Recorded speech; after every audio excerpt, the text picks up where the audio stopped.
So if you had to say, I mean, to kind of, get into kind of some of the questions here, what do you think, or why is financial literacy so crucial for individuals buying or selling real estate?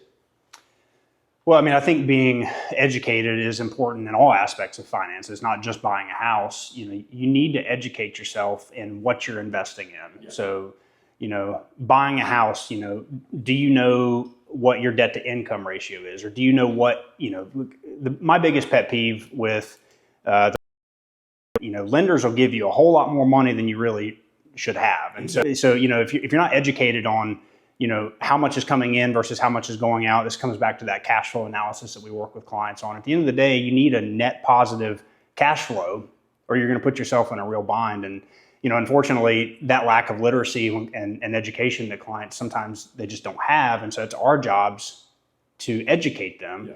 Yeah. It can put you in a really bad position. Sometimes people get lucky, but, more often than not, especially when you're talking about a $500,000 or $600,000 home, yeah, that's a big purchase to make an oopsie on. Oh, yeah. So it's just something that I think is extremely important to just know.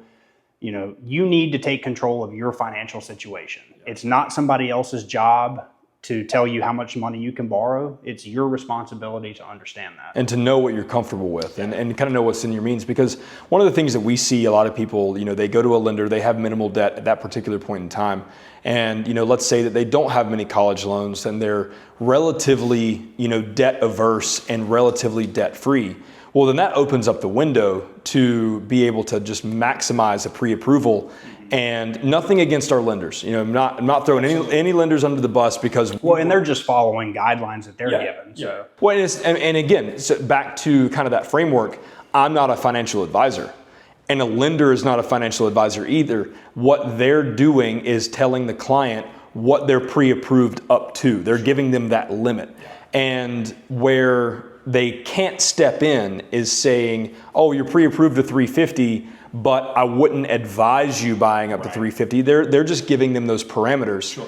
And that's where, like you're saying, is that it's so crucial for a homeowner or a potential buyer to look at that pre-approval and determine, okay, am I truly comfortable to 350 or 400 or even if it's 150? Yeah. Regardless of what that number is that truly within your comfort zone? Because back to the buyer that might have minimal debt moving into a home purchase and has a $200,000 available pre-approval limit, then their DTI didn't include a car. Right. Didn't include, okay, well, what about, you move into the house and you decide that you want to put new flooring and put that on a credit card. Right. These are all not recommended things. I mean, obviously, you would never advise a client to put, new flooring in their house on a credit card. But nonetheless, I'm not perpetuating that as advice. I'm just saying that you kind of handcuff yourself. So getting into that, what you've heard the term house poor. What's an example of, kind of when you've seen that happen? Well, when I look at houses, there's a couple things that, in my experience, obviously I've knocked on a lot of doors. Yep. I've seen a lot of houses. There's a couple key indicators for me that indicates that someone could potentially be house poor. And this is not like a set in stone, parameter here, but typically when you see a house and the landscaping's not done well, you go into somebody's house and they've got a bunch of hodgepodge put together furniture from 30 years ago in a very expensive home. Those are some things, and it's not, like I said, it's not a hard and fast rule, but those are some things that indicators that I see, because furnishing a house and taking care of the exterior of your property is very expensive, or it can be, depending on what kind of house you have. Yeah. So those are some indicators that I see. But, at the end of the day, I think a lot of people, especially in the rise of social media, TikTok, there's a lot of people trying to, you've heard the term keeping up with the Joneses. Oh yeah, it's even more so now than it was. It's so much more prevalent now. Especially we saw a big rise in this during COVID when rates were down at 3%. Yeah. Buying $1 million home could cost somebody $3,000, $3,500 a month, right? But what people don't factor into that is you've still got property taxes, you've still got insurance, you've still got property maintenance, you still got to furnish the house. So, And our gas bill on our house has nearly doubled since we bought the house almost 6 years ago. So those are things that people don't factor into their budget. They say, "Oh, I can afford that monthly payment," but there is a cost to home ownership. Home ownership can certainly be beneficial from an investment standpoint. I know we'll get into that. Yeah. But at the same time, there's a lot of variable cost that are outside of our control beyond that mortgage payment that people oftentimes just neglect to think about.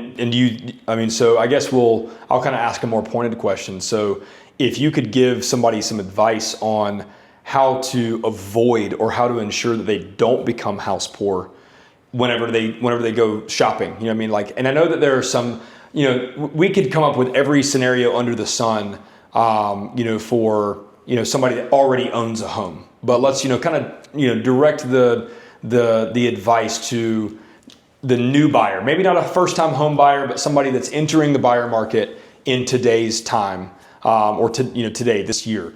What could they do in their initial strategy to ensure that they don't wind up house poor a year from now? Sure. Well, we sort of look at a client's financial situation from the foundation up. And so to me, a foundation would be considered like emergency funds, making sure that you have enough cash on hand beyond your down payment, that if something happened or you need to replace an HVAC unit or you need to buy a new couch or whatever, you have that cash available to do that. The rule of thumb, you've got like Dave Ramsey, who's on the very far most conservative side of things, and then you've got some more aggressive things. Dave, I think he's right around that 25% of net take-home pay. 25% of your net take-home pay is the maximum amount that your mortgage payment should be. I think realistically, I think that's unrealistic for a lot of people, especially in today's market. So I'm definitely more lenient than that, especially if you have clients who are just starting out. Their incomes are expected to go up. There's some leniency there. I would say somewhere between that 30 to 35%. It's not a hard and fast rule, but obviously we look at a lot of different aspects of a client situation. But if we know that your take-home pay, after you're paying or putting into your 401k, after you're doing other investments, options, and things like that, ideally saving around 15%. If 30 to 35% of that is going towards housing cost, I think that's a safe rule. Yeah. Now, obviously, there are people that go beyond that, but if we're talking about how to not be house poor, I think that's a pretty good guideline. So run back through that just high level statement there. That if somebody were to just say, hey, in order to minimize, now this is not true for all clients, but in order to minimize the likelihood that you will become house poor on down the road or shortly after buying your home, you need to keep your payment between, around what? I would say 30 to 35% of your take-home pay. Okay. So if for easy purposes, if your take-home pay is $10,000 a month for a married filing jointly couple, right, $3,500 to $3,000 a month should roughly be your housing cost. Now, when I look at housing costs, I'm not just looking at the mortgage payment itself. I'm looking at, principal and interest, insurance, taxes. HOA fees, taxes. Generally speaking, that's all encompassed in that living expense. So I think that's a pretty good rule to follow, just to be on the conservative side of things. Obviously, like I said, there's more conservative and there's more aggressive measures out there, but that's sort of what we follow. Well, cool deal. So, in your experience, what role or what significance do you think that real estate or real estate ownership plays, not necessarily just investing, but what role does real estate typically play in a healthy financial plan?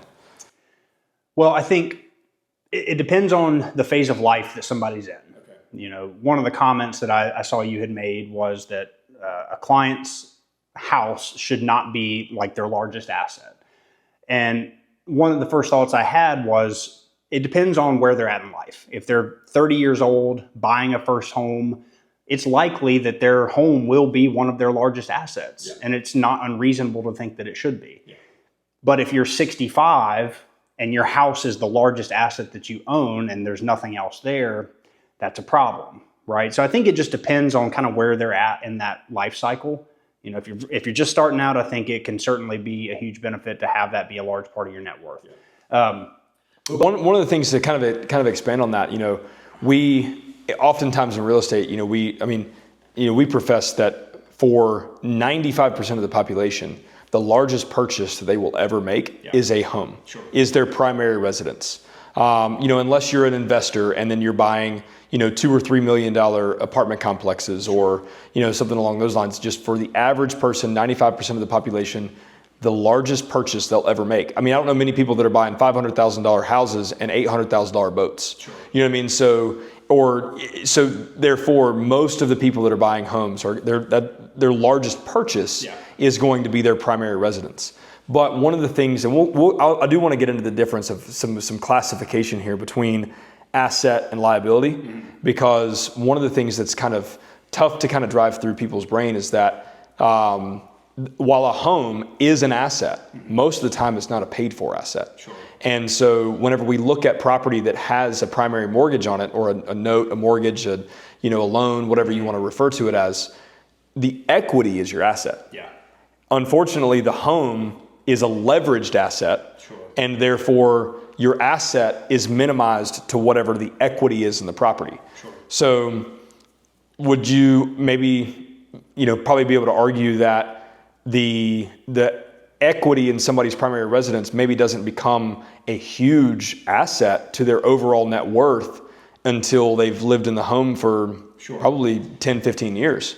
Yeah, and let me back up a little bit. I think your original question was, how does buying a home, how does that impact somebody's, financial picture long term? Like, how does it help you build wealth? One of the things that you mentioned was that for 95% of Americans, let's talk about the average here. Yeah. Most people, like you said, the house is the largest asset they'll ever buy. Most people also are terrible at saving, right? And so, having a home it's a method of forced savings, right? Now, obviously, with banking now, there's ways for people to borrow against it, HELOCs and things like that. But at the end of the day, if you buy a house and you live in it for 30 years and you haven't refinanced it or taken out additional mortgages big on nest it, egg. Yeah, you've got an asset there that you could sell, downsize when your kids are out of the house. That's an asset that you have that's on your balance sheet. So I absolutely think that homeownership is a great wealth building tool if used appropriately. Yeah.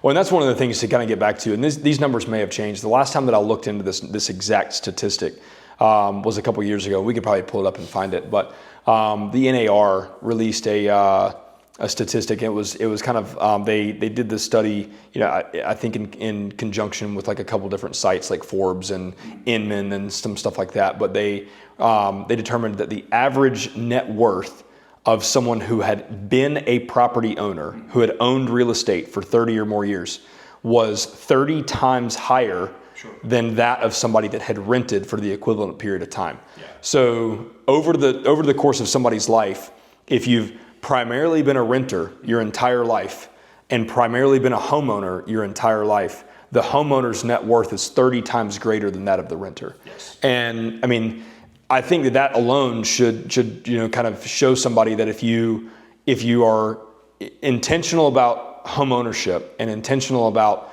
working that into your overall financial picture, then you're going to be much healthier financially years down the road than you would be if you weren't really intentional about the whole process.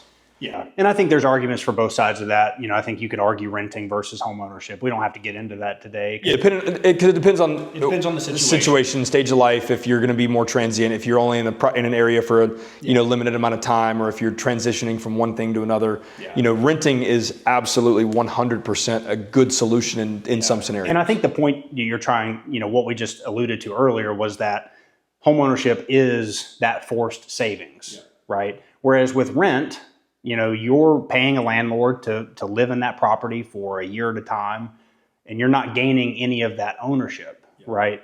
So I think that is, absolutely, home equity can be a huge wealth building tool.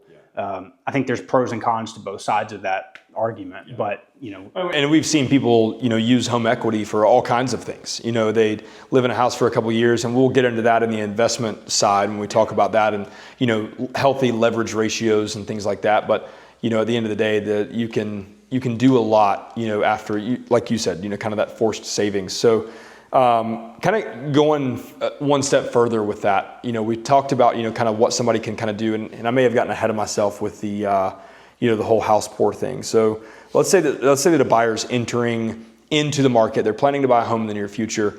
What are some major red flags or major financial red flags that a buyer can go ahead and be looking for in their own financial situation now that they need to address before they buy a house? So let me just make sure I understand the question correctly. So red flags for a buyer to make sure that they're in a good financial position before they buy a home. Yeah. So just, what are the 3 or 5 things that hey, you've got to take care of this before you buy a house? Yeah. I think number one, like I said, emergency funds. I think you need to have, depending on your situation, 3 to 6 months of living expenses set aside. That's not to be used for your down payment. I think any sort of consumer debt, credit cards, payday loans, any of that stuff, I would absolutely not advise that anybody buy a house if you have that stuff. Now, it's different, clients that pay off their credit cards every month, that's not a problem. But if you've been carrying a balance month to month, that's an issue. And to me, the red flag there is you're spending more than you're making and you're not paying your bills, right? And so owning a home where that responsibility is magnified is not going to help your situation at all. So that would be a huge red flag. I would say car debt, everybody has a car payment, or most people have a car payment. I think nowadays the trend that we've seen is car payments are just getting astronomical. And, the car industry doesn't have the same parameters that the mortgage industry does. Basically, if you got the income, they'll give you a car, right? So there's a lot of people out there with $1,000+ a month car payments who can't afford it. Now, granted, if you're making $500,000 a year and you want to have a $1,000 a month car payment, whatever, right? But there's a lot of people out there, and we run across them all the time, making $85,000 a year, and it's crazy. Yeah. So to me, it's just, I want to make sure that somebody's in a good financial position, because while a house can be an asset, it can also be a huge headache and put you in a lot of trouble. Yeah. So, if somebody were to have some things that they want to eliminate, it would definitely be credit card debt, consumer debt, make sure they've got a healthy emergency fund, and then just be intentional. Don't maximize the limits of what you're provided, and just be conscious, be careful, and talk to a financial advisor if they're considering, or if they think that they don't have, or if they don't have a very good understanding of what their financial health and their financial plan looks like. Talk to a financial planner, talk to a financial advisor. I would highly encourage somebody to reach out to somebody like myself or somebody else in this industry, because people get advice from all kinds of people. TikTok. And I would, TikTok, their friends, and I would tell you that the majority of Americans are not people that you want to mirror your life after.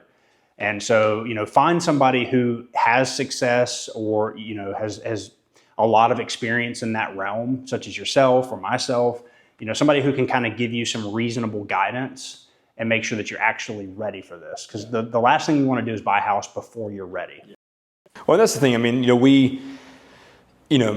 to kind of get into that, a lot of people will ask me all the time of is it a good time to buy? Is it a good time to sell? Is it a good time to do this or do that in the real estate market or in the real estate industry? And the advice that we give everybody is that it's never a good time for everyone to buy a house. Right. It's never a good time for everyone to sell a house. Depending on your situation. Now, sometimes somebody enters into a particular market that might have better buying implications, might have better selling implications, but that's just timing. And so when we're meeting with each individual buyer, each individual seller, we're talking with all of our clients, buyers or sellers or investors. It's always, what does your situation look like? What does your time frame look like? Are you ready to buy a home? And if they are, then that's whenever we begin taking those next steps.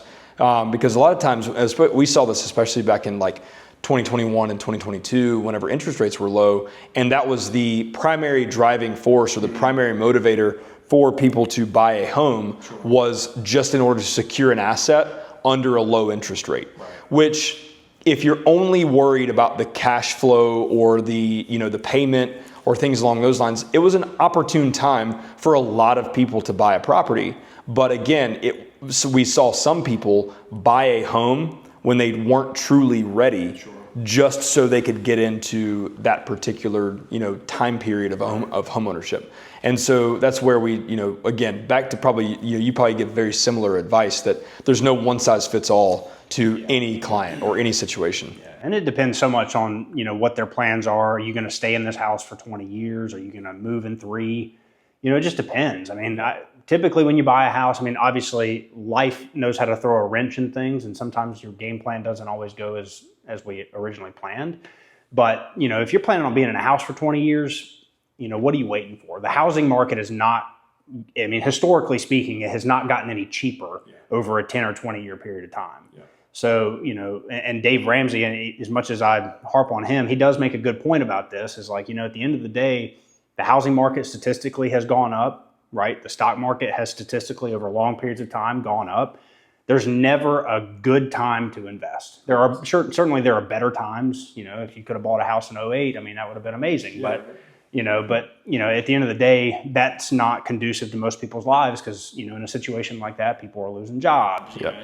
Well, invest when you're ready. Buy when you're ready. Yeah. And so I've got one of my one of the wealthiest clients that I deal with. He's very humble, but he always tells me that he's like the best time to buy real estate is today. Yeah. The second best time to buy real estate is today. The best time to buy real estate was 20 years ago. Yeah. Well, I think that's a quote, and it basically is. We use the same quote in the financial planning. Is basically the best time to plant a tree was 20 years ago. The next best time to plant it is today. And so, I think that principle rings true across the board. Yeah. So, because in developing countries and in capitalistic countries like America, land is a scarce resource. And it's always being built upon. It's changing hands. It's being repurposed. It's so those resources, when they're finite and limited, then we've only ever seen land over a significant period of time has only increased in value.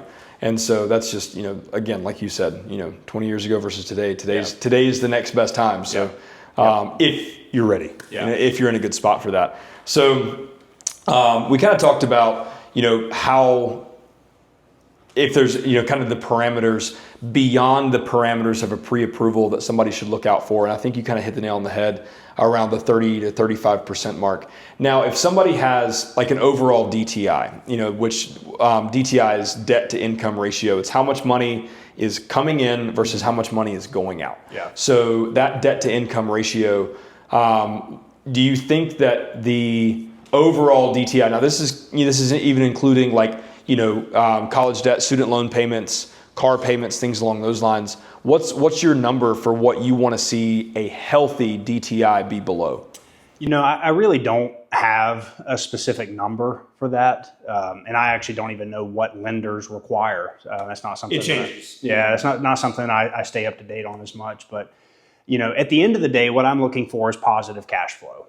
If the money coming in versus the money going out is greater than our expenses, then that's something that we can say, okay, we've got money for groceries, we've got money to pay the bills, right? We've got money for this. And I think the healthier that number is, the better position we're in. So I think debt can be used as a tool, but I also think it can be a huge burden. Yep. So I think it needs to be used carefully. I don't really have a clear answer for you on that one. Well, and that's just kind of like, which I think is good, because, you kind of get back to that every person's financial situation is different. And as long as you're intentional about it, you might get to the point at certain phases in life where, like you said, you've got a kid in preschool or let's say that, you've got a dual income household and, you have a child and one of the income earners decides to stay at home with the child, and you drastically reduce the amount of income. Life stages happen, and you can't always be at a 50 or 60% DTI. There are some times that people are probably sitting around 90 to 95% after gas and groceries are paid for. Yeah. And, Now, that's probably not the best time in their life to go buy a house or buy a car. Sure. But one of the things that, we kind of harp on and we kind of subscribe to, at least in my household, is that every dollar needs to have a plan. Sure. And every dollar in debt needs to be planned for. Sure. And so that's one of the things that we kind of live by, is that, well, I'm not going to take on debt unless I know exactly how I'm going to pay it off. Sure. And I'm also, every dollar that's coming through the door, it has an agenda, it has a goal.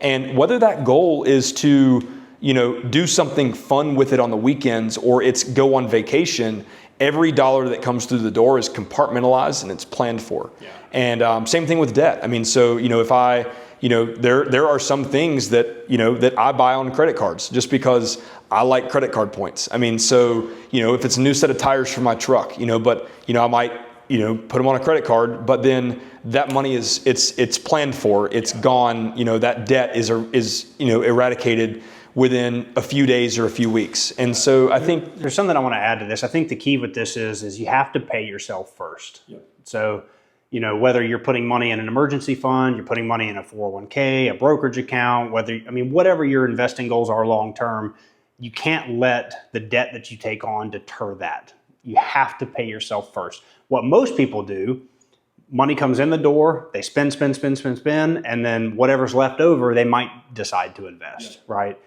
You have to pay yourself first, right? And that is a crucial piece to that. Yeah.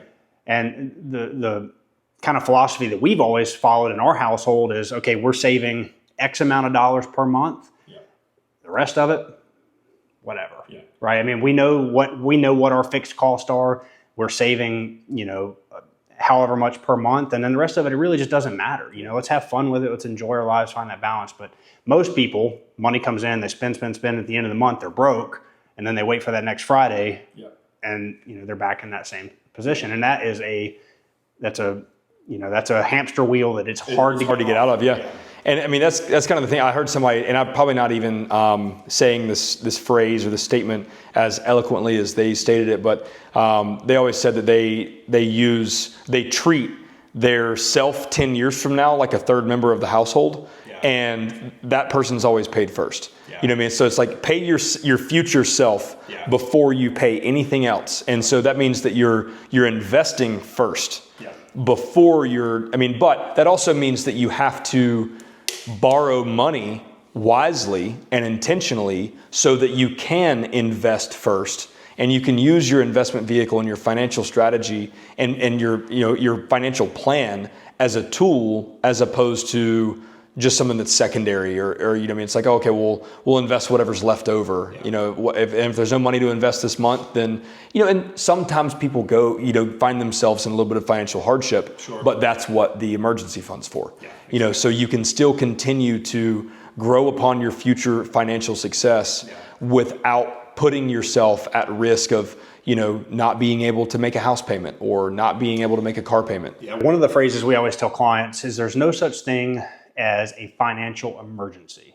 There's only a lack of planning. Correct. Right. And so, if your HVAC goes out and it's going to cost you $6,000 to replace it. Well, you knew that was going to happen. Right. Eventually. I mean, that's something that, we should have planned for. It's in the emergency fund, but where it becomes an emergency is when we don't have the money to pay for. So now we're putting money on a credit card, and now we're scrambling to figure out how to pay that off and accruing 25, 30% interest. And so, I think that phrase rings true to all of this. It comes down to a lack of planning. And if you can plan accordingly and be smart about your money, a house can be a great tool. Absolutely. So to kind of shift gears a little bit, we've kind of talked about our home buyers, and not even specifically first-time home buyers, but at the end of the day, there's no one-size-fits-all recipe. Everyone needs to be intentional. They need to consult with a financial advisor if they don't have a really good grip on their financial plan, their financial health, and then obviously talk to a real estate agent that can help you walk through and put all the pieces together around, does it make sense to buy now, buy later, and rent now, whatever. So because again, there's no one size fits all recommendation for everybody, but shifting gears to the sellers, let's say we've got a seller that either bought at the right time or bought at an ideal time, or has owned their home for a considerable amount of time, and they are selling their home, but they don't necessarily have an exact plan for the the net payoff or the equity that they have in their property. So they're selling the property, and they don't have another home that they're going to be attributing that equity to, or that principal amount to. What would you recommend? I mean, I know that there's no one size fits all. It's different for everybody. Yeah. But is there kind of like a classification list of like, you should do this first and then this second and this third? You know, I think I know I say this a lot, but it depends. I think we'd have to take a look at their overall situation. You know, do they have any consumer debt? Do they have any other debt that they'd like to pay off with the proceeds of that? What's their time frame to look at buying a new home? Are they going to rent? You know, are they moving into like an assisted living facility or a 55 plus community? What does that look like? You know, really just what it boils down to is their situation and their goals. You know, how healthy is their retirement accounts, things like that. Are they downsizing? Are they, you know, it's so hard to answer that question in like a one-liner. But, you know, I think where my brain goes is that, you know, because there are some things that, and I mean, maybe there's only two that I can come up with, or that not come up with, but two that come to mind, is that if somebody's got a significant amount of consumer debt coming out of the recent sale of a property, I would think that debt consolidation or debt liquidation would be pay it off first and foremost. You know, and not always does it make sense to, you know, take the $100,000 that you just made on the sale of your home and pay off all your vehicles and completely eliminate your nest egg. Sure. You know, we're not advising somebody to do that, but it depends. You know what I mean? It depends on whether or not you've got a high interest car loan that's, you know, eating you up every single month, and that's keeping you from being able to truly, you know, go out and afford, you know, the home that you want that has a much better debt mix. You know, obviously it's appreciating asset. The debt on your primary residence is probably going to be the healthiest debt that you'll ever acquire. From a rate perspective, from a terms perspective, you know, it's not credit card debt, it's not auto loan debt or anything along those lines. But I would say like the two that come to mind are, you know, bad debt, eliminate bad debt, and then do whatever you can to minimize tax implications. I mean, so if you have to, you know, reinvest or something along those lines in order to shelter yourself from unneeded taxes. Yeah, and I think, you know, there's right now, depending on your time frame, you know, there's a lot of high yield money market accounts, things like that, where you can park that money. You know, from a tax standpoint, you know, right now there's a $250,000 exemption for single sellers and $500 for married filing jointly. So most people, unless you just got really lucky or you've been in the house for a long time, are not exceeding that. Now, granted, there are some exceptions down in like Florida and New York, things like that. Or somebody that's owned a home for 40 years. Yeah, I mean, there's definitely exceptions to that. But, you know, $500,000 is what, you know, you can make up to that limit and not owe anything in capital gains tax. Yep, and that's on your primary residence. That's on your primary residence only, not any kind of rental. Yeah, so the capital gains tax exemption clause means that, you know, that you're exempt up to either $250,000 for a single person or $500,000 for a married couple on the sale of your primary residence. Yeah, and I think the big thing about this, if you don't know what your next steps are, is to try to think through your game plan. What I see a lot of people do is they sell a house and let's say they have $300,000 deposited into their account. Well, now they feel rich. Right. And if you don't have a game plan for that, what ends up happening is people go buy crap that they don't need. Right. They go spend $50,000, $60,000 on a new truck, and, you know, maybe they pay cash for it, which is not the end of the world. But, you know, did you really need that new truck? You know, so it gives people a false sense of security when they see this money in their bank account versus just equity in a home. So I would say my piece of advice would just be strategic about it. Have a game plan for that money. And if it is ultimately to buy your next home, put it somewhere safe, making a, you know, more than what the checking account's going to pay you. But, you know, don't go buy crypto with it or whatever. You know, it just, you know, that's money that you've accumulated that is to be used for your next home or whatever it is. Or to reinvest or for retirement. Reinvest. I mean, and maybe it is something you want to be more aggressive with depending on your goals. But, you know, at the end of the day, I think a lot of people get this, like I said, false sense of security, and then they go make poor financial decisions. And before you know it, I mean, you can, $300,000 can go away pretty quick if you make bad finance. I've seen people do it with over $1 million. Yeah. I mean, I've seen people buy a house in an ideal time, and, you know, they've renovated it, they added a lot of value to the property, and, you know, they may not owe anything on it, and then, you know, they sell the house, make, you know, 1.2, 1.3 million, and, you know, go buy a boat, buy a new car, and then before you know it, there's $700,000 left, and Yeah. and I think really what my advice to somebody in that particular scenario would be is have a plan and don't get excited. Yeah. So if you sell a home and cash out on a large lump sum of money, have a plan and don't get excited. Yeah, it's very similar when we have clients who inherit money. Yeah. I always tell people never make a large financial decision in a hurried manner. Yeah. And so, just like we have clients that'll inherit a couple $1 million, and it is amazing. The statistics of how quickly money goes away in the second generation is astonishing. In the third generation, it's even more than that. So people are bad with money, especially when they come into large sums all at once. Yeah, well, and they don't really have the connect. But what is your advice for moving on to kind of the next category would be investors. What would be your advice for clients that are considering real estate as an investment vehicle? Well, I think it depends on what kind of investment property you're looking at. The hot thing right now is Airbnbs. I think there's a lot of risk with that. I think they can be very rewarding. I think the biggest piece of advice I would give people is do your due diligence, understand, a few factors, understand, cash flow is a big one. You need to understand the market that you're in. The biggest thing that I see when people look at and when they analyze a rental property is they are overinflating the amount of money that they're expecting to come in, and they underestimate the amount of expenses that are going out. Yeah. Right. So, you talk about CapEx, you talk about vacancy, expectations, things like that. Those are things that people are just like, well, it's going to pay me $5,000 a month and my mortgage is $3,000 a month. But it's like, okay, well, especially multifamily. Well, what if 3 of the units are empty? Yeah. What if you have to replace the roof on a, it's going to cost you $100,000. These are things that nobody thinks about, or well, seasoned investors do, but somebody who's just getting into it, they make that mistake. You also have to look at the interest rates, the financing terms. Yeah. I would tell people that the majority of people, unless you're really familiar with the real estate market, I would just avoid it, because just to be totally honest, because there's a lot of ways that you can.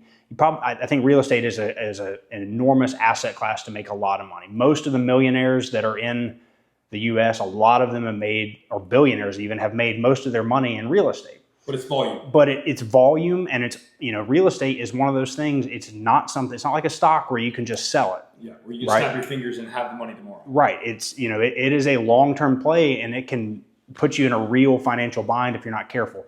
But with that being said, I love real estate. Yeah. I just think people need to do their due diligence and understand what they're doing and be conservative in your projections. Yeah. Because if anything can go wrong, it will. Yeah. Right. Well, and that's one of the things that, we kind of have a little bit of a pet peeve with, is the micro consumption of media. Mm-hmm. And in today's pop culture around, which I know that this video is most likely being viewed on social media. It's a great tool, but at the same time, in the clickbait, what we're constantly being fed is like house hacking and be your own landlord, and the worst one is passive income. Yeah. There's no such thing as passive income. You did something to earn it, and real estate investing is probably one of the least passive means of revenue or means of income that you could. Because you're either taking care of it all yourself, or you've hired people to take care of it for you. In which case, you're responsible for payroll. Correct. So it's not hands off. Yeah. There's no such thing as hands off revenue or hands off income, and the whole passive income, just all of the things that people were talking about, I have this many doors, I have that many doors, I have this many doors, and so on and so forth. Now, real estate and real estate investing is a phenomenal tool if you leverage it properly and if you kind of know what you're getting into. And so that's where, we've kind of got 2 general rules of thumbs here, is that, I don't advise anybody to get into real estate investing if they're only going to do one. Yeah. Because a lot of people are like, we can buy this house, and they look at the cash flow and they're like, okay, well, we can buy the house for X and we can rent it for Y. And then after everything is said and done, our cash flow is going to be at $400, $500 a month. And then they're like, well, that's a car payment. You know what I mean? So like, then they think about that. But in reality, what's another $6,000 a year?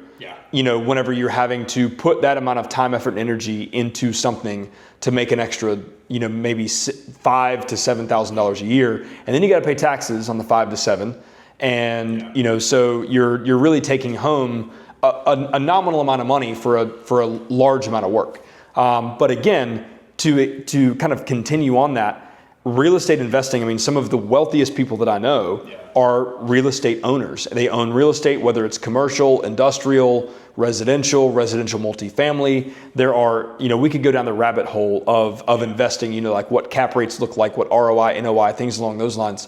But another general rule of thumb that we kind of tell everybody is that you cannot approach real estate investing as a primary or main means of income early on. Once you get on down the road and you have 40 or 50 units, then that might be your primary source of revenue. But we tell everybody that do not count on the money from your rental property in the first 10 years of you owning it. And if you can do that, then you'll be okay and you'll do pretty well. But where we see so many people make the mistake is they're like, they go in, they buy the property, and they milk the money, they drain the money that's coming in from that particular property to facilitate their existing lifestyle. And then when it comes time to replace a heat pump or replace a roof, they don't have the money for it. So that's, I think that it's a great tool. It's a great thing to get into. But kind of two questions here. So, in your opinion, how important or how can home ownership or owning real estate impact somebody's retirement plan? Or how, whenever you meet with somebody that's maybe, kind of on the, in the sunset of their career, or they're looking at retiring soon, or they've already retired, how much of that pie is focused around real estate? Well, I think, one of the first questions we ask when we meet with a client is, tell me about your assets and your liabilities. And so obviously having a paid for home in retirement for a lot of people is a huge plus. And I think for most people, it would be a huge plus, because when you're in retirement, most people, unless, you've got some sort of residuals from business, you're looking at a distribution from your assets, you're looking at Social Security, maybe a pension, just depending on what other kind of income sources you have. So you're on what we would classify to be as a fixed income to some extent, right? And so, having that paid for house could be extremely beneficial.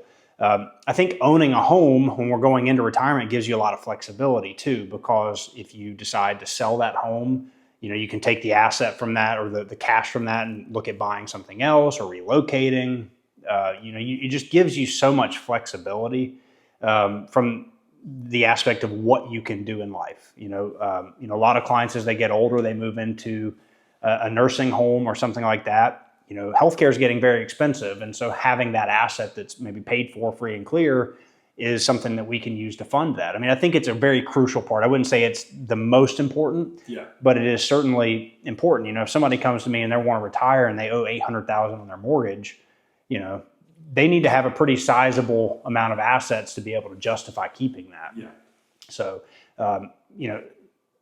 most of these questions that we're talking about is it depends, right? It is so situational for everybody. And that's why we don't have like a cookie cutter system that we use. But, I think home ownership is one of the greatest things that it's literally what the U.S. economy is backed up on is home ownership.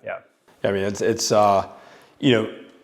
just across the board. I think that, when we're looking at it, because we're in this particular scenario, kind of where this question kind of derives from, is that we're usually looking at people that are looking at downsizing, or, they've lived in a large home and they're looking at selling the property, because they're empty nesters and things along those lines. But, again, it's not, but some people also have lived modestly and don't need to do so. They own their home and things along those lines. But how often do you see your clients needing to leverage their primary residence for, in order to sustain retirement? Not as often as you would think. You talking about like reverse mortgages? Not even that, but I mean, like, maybe if they live in an $800,000 or $900,000 house and they don't have a mortgage on it, would you ever advise somebody selling the home and moving into something smaller, reinvesting that into something that's going to pay dividends? Yeah, I think you have to be cautious, when you're talking to clients about that, because it may be like a family home or something. So from a financial standpoint, yes, I think if you're living in a 6,000 square foot house and it's just you and your wife, and you don't have substantial amount of other assets, then it makes sense to do that. But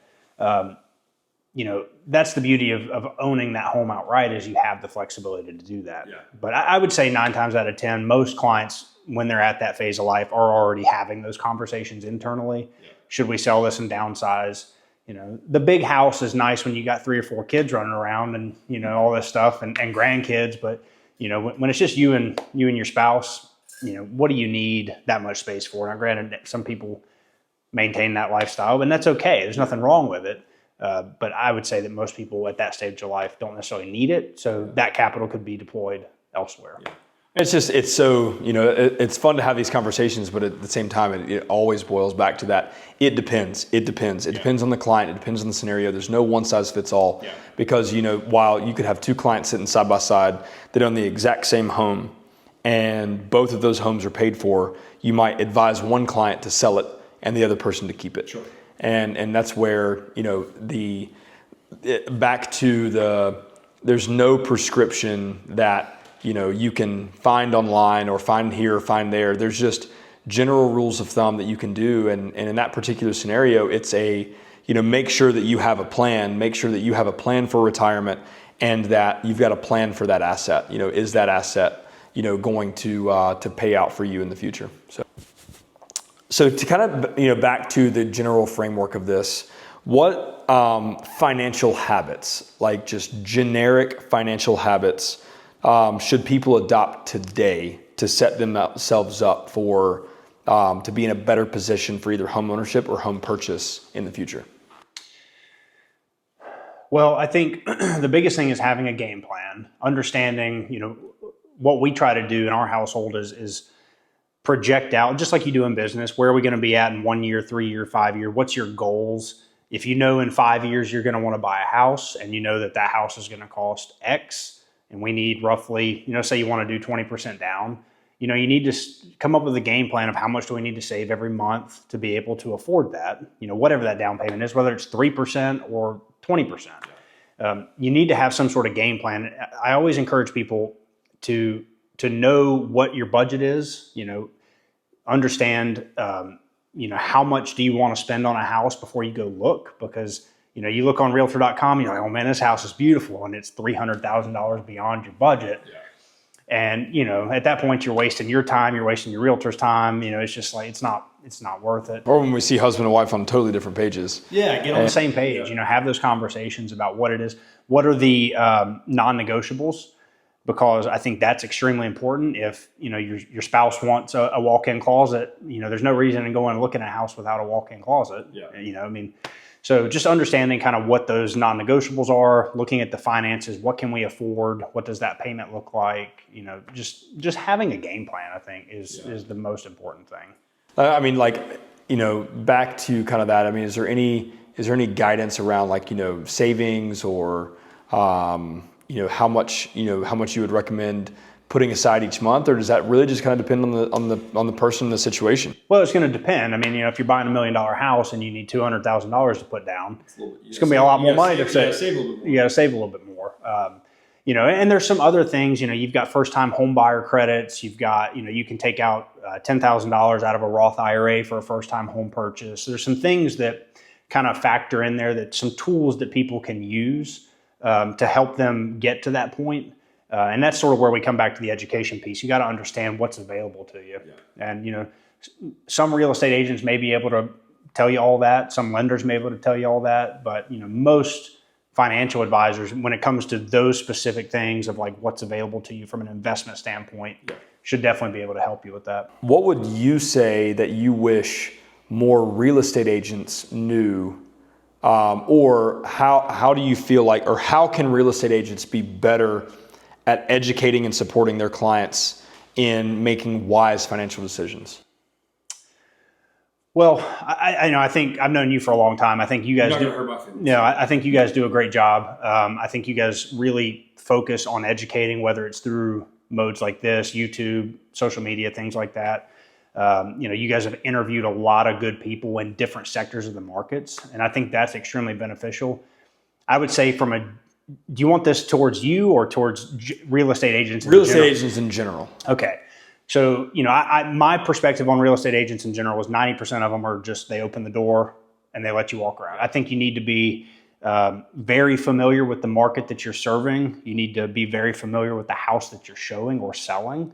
I think just generally speaking, you guys, real estate agents are compensated very well. You need to do more than just open a door. Yeah. And I think that, especially the trend that I see, 2000, or right when the markets are hot, like 2007, 2020, man, real estate agents come out of the woodwork. Oh yeah, the number of agents taking the state exam in North Carolina increased by like 700%. Yeah, but what's funny about it is when the markets get bad, they're gone, right? You've got the fair weather agents. Yeah, you got a lot of fair weather agents, and I think as a buyer or a seller, you need to do your research on who's providing these resources, who can you confidently ask questions to, and you're going to get good information back, because there's a lot of fake it till you make it people out there, and you just got to be able to, just because your best friend's mom got a real estate license doesn't necessarily mean that that's who you should be buying and selling a house with.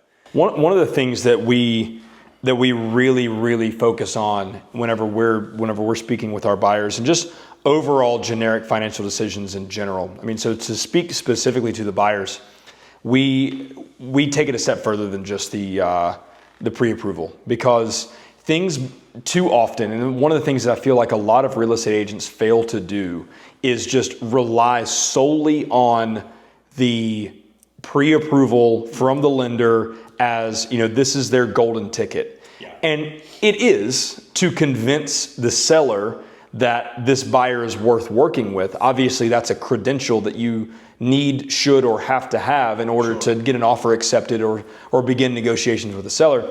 But what a lot of agents fail to do is have the conversation with their buyer around, okay, you're going to have several $1,000s of expenses that are going to come up during the home purchase. Right. Let's say that this home is not the one that you want. Can you do that again? Right. Is that something that you can do 2 times? Yeah. Because if it's not, then we need to back off that number a little bit. Yeah. We may need to wait 4 or 5 months or 6 months until you've had the opportunity to save up a little additional money. Because unless you're willing to, or not willing to, but able to walk away from your pre-committed money or your earnest money, your due diligence fee, things along those lines, because something may surface during the due diligence period that we could not account for. Sure. And that might be a deal breaker. Is that deal breaker that you have to walk away from this house over going to be something that damages you financially enough to where you can't go back to the drawing board and searching for another home? And that's one of the things that we don't want to see happen, because it just completely demoralizes a buyer, and they're most likely never going to come back to the table, at least in the foreseeable future. Yeah. Where if they would have just waited 6 months, then they would have been in a much better financial scenario, and we could have put them in a better house for them if they would have just been a little bit more patient. And that's where we really, my motto has always been that my goal is not to sell you a house, it's to sell you the right house. Right. Because one, if I sell you the right house, then you're probably going to come back to me to, buy a home in the future or sell that home. But, if I'm pushing you into, expediting your decision, and you end up buying the home that's not perfect for you and perfect for your financial situation, then, it doesn't look good. I'm trying to facilitate the sale and not truly help the buyer. Yeah. And, that's where, we just see all too often a lot of agents will, they'll try to expedite the sale. And I get it. We're, at a fundamental level, we are salesmen. I don't consider myself a salesman. I couldn't sell anything to anybody, because I will tell somebody right off the bat that, hey, you don't want to buy this car because of this, and this. And it has 2 recalls on it, so don't buy it. So that's where, we really have to hold ourselves to a better standard from, in giving financial advice, because sometimes we treat the pre-approval just like a golden ticket. Yeah. And sorry to steal or cannibalize. That's great. That. I mean, I think that's great. I mean, I think you just, basically emphasized what I was saying. I mean, you have to add more value. Yeah. And that's the same thing in our business. My job is to bring in new clients, and, you could argue that that's a form of sales, and I agree that it is, but, we don't want to work with people because they felt pressured to work with us, right? We want to work with people because they've developed that trust in us, and they understand that we're knowledgeable in what we do and we're good at what we do. Yeah. And they trust that we're going to take care of their money and their life. Well, right? And it's got to be, the same's true in your industry that's true in mine. At any given buyer, seller, investor can do it on their own. They have the tools, they have the access, they have the freedom. So the available knowledge and the available resources to any given consumer at any given point in time, they can do it on their own. Yep. But same thing in your situation. I could go start an E-Trade or what do I have on my phone right now that I use? I've got Robinhood on here. So I could go start a Robinhood account tomorrow and invest in the stock market. Yeah. But at the end of the day, the value has to be derived from your service, your advocacy, and your professionalism and your knowledge in the industry in order to be able to provide a net positive for them working with you. And the same's true on both sides of the fence here. That's, at the end of the day, you can call up a listing agent tomorrow and get in any house in Hickory. Yeah. But having an advocate, somebody that can go in the home, know what to look for, know what red flags to see, know what things to pick up on, and then be an expert in negotiating and how to manage and handle a situation around, getting the best possible results for the buyer. Yeah. That's something that not many individuals can do for themselves. Yeah. And we understand. If somebody called me tomorrow and said, hey, we're going to list our home, we're going to give it a shot for sale by owner, I'm like, great. If that is truly what you think is best for you and your family, then go for it. Sure. I would never be like, oh, well, you're making a mistake, blah, blah, blah. We hope that they'll, see the pitfalls of, choosing to navigate that on their own and maybe give us a call back later. But at the same time, I always encourage somebody to truly go for the decision that they feel like is best in that moment. Well, they have to buy into it. They have to buy into it. No different than if you're trying to convince someone to work with you, you can demonstrate your value all day long. Yeah. But if somebody doesn't buy into that value, then you almost don't want to convince them to work with you. Right. So one of the things that we kind of really hammer home to our buyers, and one of the things that, whenever we're talking a buyer through or a potential buyer through in the next steps, is what's really key to understand is that your pre-approval is not a golden ticket. It should operate as your ceiling. Yeah. And realistically, your budget is the floor. So what would you advise somebody, kind of in that scenario? Well, I agree with that wholeheartedly. When we were buying our house and got our pre-approval letter, it's pretty wild what they will lend you. I looked at the mortgage payments on what that would be if we were, taking out a mortgage to max it out. And it was like, there's no way I would feel comfortable with that. So I agree with that. As we go back to that 30 to 35% of the take home pay, I think that's a good rule of thumb to follow. I think that pre-approval letter gets you in the door to the homes that you want to look at, but it should definitely not be the guiding factor of how much house you buy. Unless you have very little other ancillary debt. Yeah, and even still maxing out, because like I said, when we did our pre-approval letter, the amount of money that we were able to borrow, it scared me. Yeah. And I think it should scare most people. Yeah. Because they'll lend up to 50% of your. So, some scenarios with FHA and VA, it can be upwards of 60. Yeah. It's 58%. To me, that's frightening. Yeah. And, one of the things to really drive home to buyers is that your pre-approval should not be your limit. Your budget should be your limit.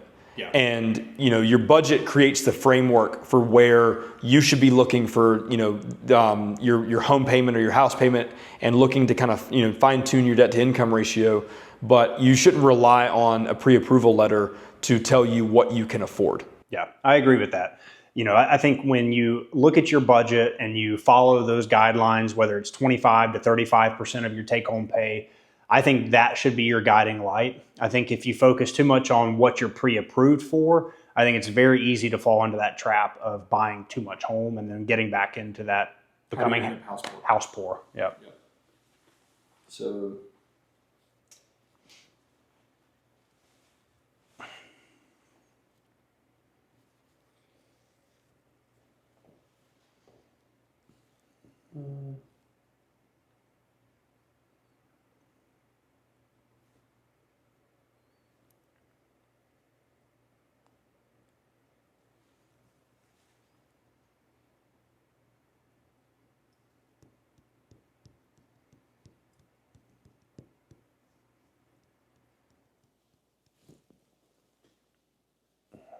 I don't know if I love a lot of these.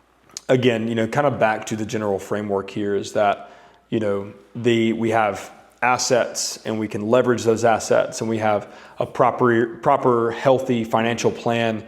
But at the end of the day, financial planning is what turns your home into a financial tool. Yes. Yeah, I think, there's a lot of people out there that buy a home without any other sort of planning. They like the allure of owning a home without any real, work on the back end, any kind of financial planning. I think, like we have alluded to earlier in the video, I think a lot of homes can be a great thing, but it can also be a huge burden. So when you couple buying a home with the rest of your financial picture, that's where the wealth building can really become of value. But like I said, it can easily turn into a huge burden and a liability if you don't want your house to be such a large part of your financial plan. Yeah. It is a key part of it, but it's not the only thing. Yeah. Having an intentional financial plan is what turns your home into a wealth building tool. Yeah. I think most clients, if you're intentional about the home that you want to buy, you're conscious of your budget and you're aware of your overall financial picture, I think absolutely a home can be a huge wealth building tool.